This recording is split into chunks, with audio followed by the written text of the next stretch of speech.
Sometimes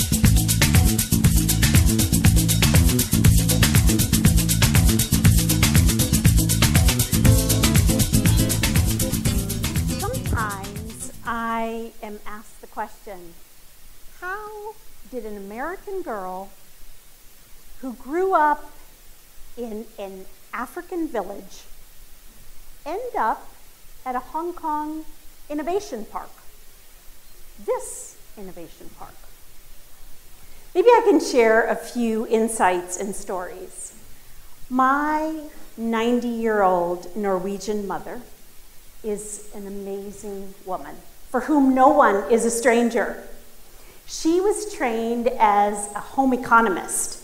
That's the field of study that deals with management of the home, things like interior design, cooking, sewing. She went on to work in the test kitchen of a flour milling company and created innovative products like the cake mix, something that is standard today, and eventually became a home economics teacher. When we arrived in Cholare, the small village in northern Cameroon, we lived in a mud house with a grass roof. Actually, we lived in multiple mud houses. We had one for the living and dining area, we had one for the kitchen, and we had one for our bedroom. I remember it was December 24th, and it was time for Christmas Eve dinner. My mom had been busy all day. We were 4 girls in our family, and we had been busy getting ready. So when she called and said it was time for dinner, we raced across the compound, full of anticipation. We entered the door of the dining house, and there was the most amazing sight. My mother had made handmade candles that were lit across the whole room. She had taken branches and twigs and berries and everything that she could find from outside and put a centerpiece right down the center of the table. She had picked food from our garden and cooked it in our wood stove and in our clay oven. And the Christmas presents that were there for each one of us were wrapped in Christmas paper that she had saved from year to year. You see, the high standards that my mother had set for herself early on, combined with limited resources and a passion for others, had created something truly special. And it didn't stop there. This was extended to anybody who walked into our home. In fact, not so long ago, my husband and I were having dinner with a professor couple here in Hong Kong, and they recounted having lived in the neighboring country to Cameroon. They lived in Central African Republic, and they had been invited to our home for dinner. And this couple had 3 very active children, and they were so happy to be invited to someone's home because as a result of these 3 active children, sometimes they didn't get invited. And they came to our home, and they were telling about how incredibly welcome they felt. A delicious meal, and they said that even each of the dessert custards were individually decorated with a decoration for each one who was going to eat that dessert. High standards, limited resources, and a passion for people. My German father grew up on a farm in Nebraska. He's an incredible man of faith.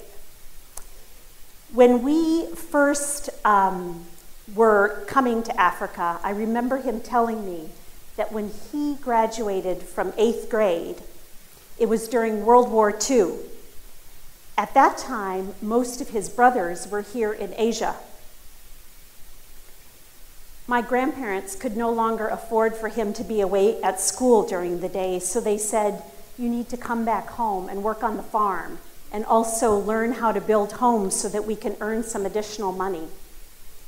Many years later, my father took a college entrance exam, and he became the only one in his family of 13 to earn a college degree, having never been to high school. We moved out of our mud house into a stone house that had a metal corrugated roof. In 1963, when we traveled to Africa via France, we traveled on the Queen Mary, a ship that is now retired and docked in Los Angeles. And we took with us huge barrels full of supplies that we thought we might need during our time in Africa. This stone house was awesome. We had a veranda. We had no electricity. We had no running water, but this veranda had monkeys that used it as a playground almost every day. Well, those barrels that came with us were about to get put to a brand new use. My father devised a system where the barrels sat on the ground, the rainwater came off the corrugated roof into the barrels. He invented a pump to pump the water from the barrels up into a barrel in the attic, and the sun that beat down on the corrugated roof heated the water, and that, together with the force of gravity, meant that, guess what? We and our neighbors had solar-heated running water. Amazing. And it didn't stop there. After 32 years in Africa, my father left behind a legacy of faith and innovation. High standards, limited resources, and a passion for others.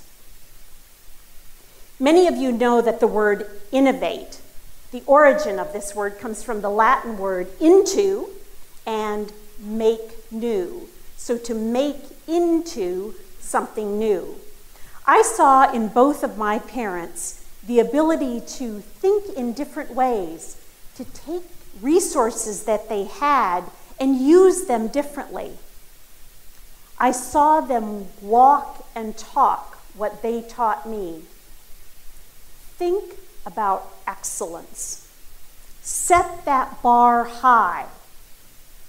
Use what you have, what's been given to you in your hands, even though it seems limited. And step aside.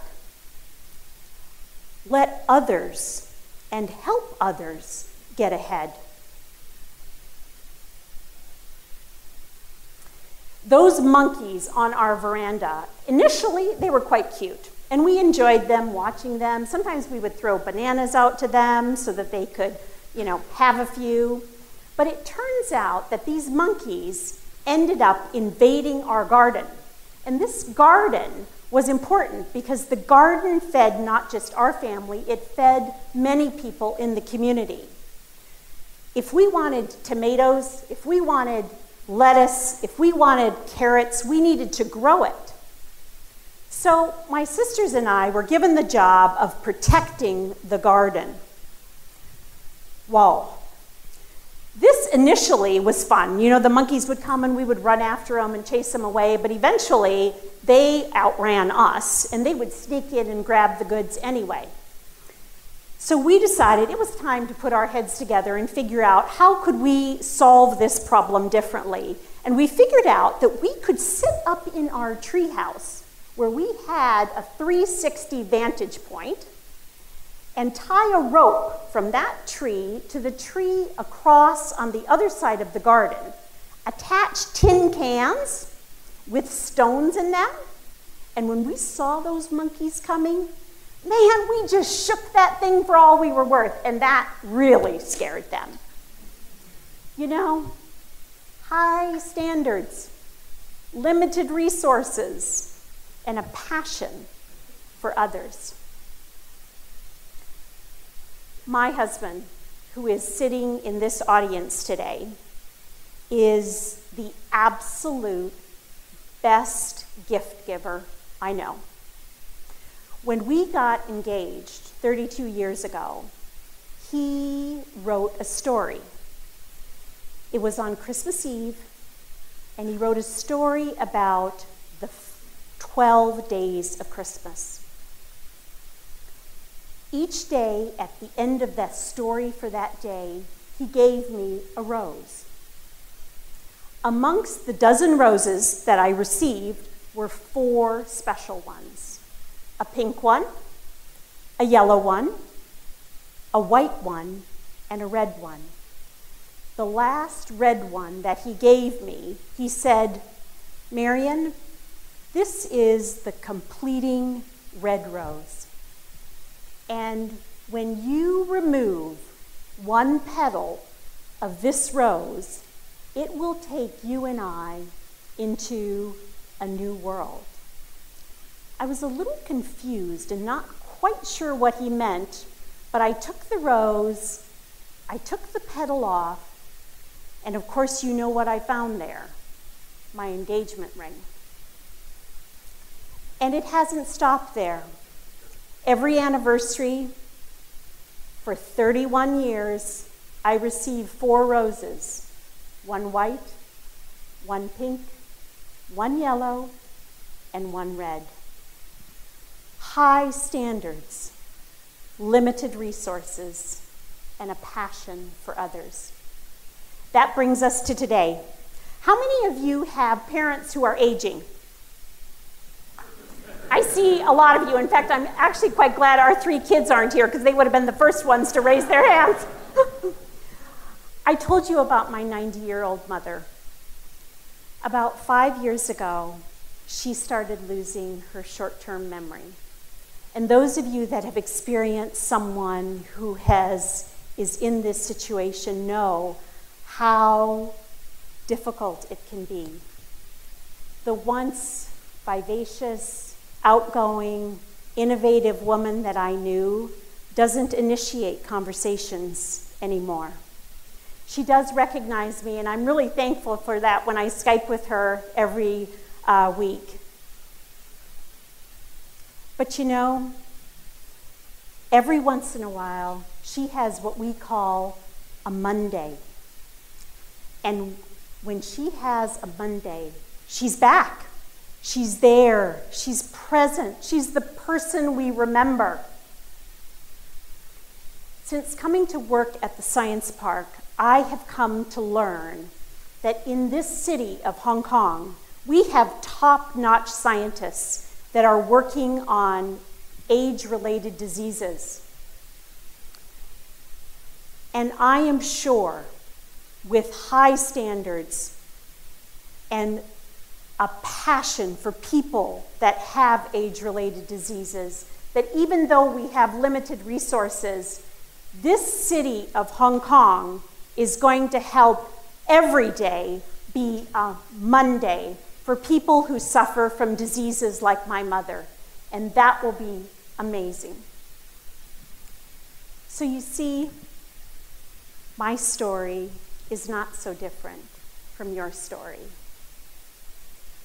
We can all choose to set the bar high, to think of excellence, to use what we have been given, to live life for others.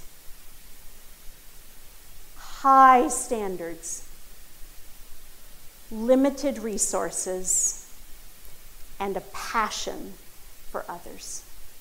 Thank you.